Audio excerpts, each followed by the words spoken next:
In this video, I'll be explaining how you can factor a trinomial that doesn't have an a value of 1. So we're going to be going over the AC method. So let's start out with the trinomial 6x squared plus x minus 2. We have to make sure our trinomial is written correctly, with the powers descending from greatest to least. In our case, it's written correctly, so we won't worry about it. We would not be able to set this problem up as a factoring by grouping problem if it is written in the incorrect order. We now have to check to see if there's a greatest common factor in our trinomial that is greater than 1.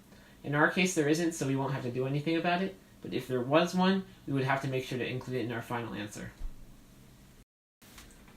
So we're now going to look at our a, b, and c values. So our a value is 6, our b value is 1, and our c value, which is the constant, is -2.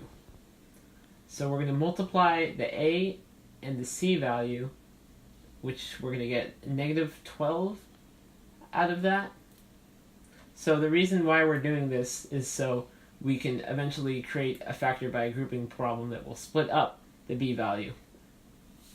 So right now we're going to create a t-chart and list out all the common factors of -12. So -1, 12, 1, -12, -2, 6, 2, -6, -3, 4, 3, -4. And so we're going to try to find which one equals 1, which is our b value, and that's -3 plus 4. So we're going to rewrite our trinomial, but just a bit differently than we did it before. We're going to use the values that we determined multiply out to be -12 and add up to be the b value of 1. So it doesn't really matter the order that we choose to split them up, because our factoring by grouping problem will work, but in this way I'll just do it -3x plus 4 and then -2. And so the reason we did it is so that we can create our factoring by grouping problem with 4 terms that can be factored out. Okay, so now we're just going to factor it out like a normal factor by grouping problem. So let's look for the greatest common factor and take it out. So that's 3x in this case, and then we're left with 2x minus 1, and then for this one it's the greatest common factor is 2, and so we're left with 2x minus 1. And so we know that we're correct if our underlying values that you're going to see right here match up, our binomials match up.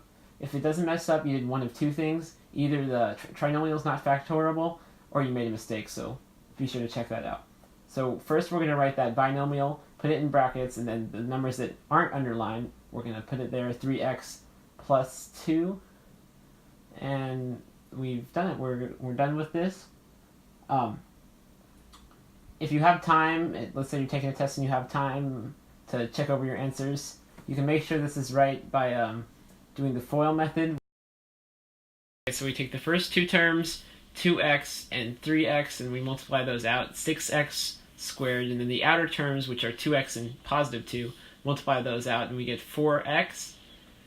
And then the inner terms, -1 times 3 is -3x, and then the last one, -1 times 2 is -2.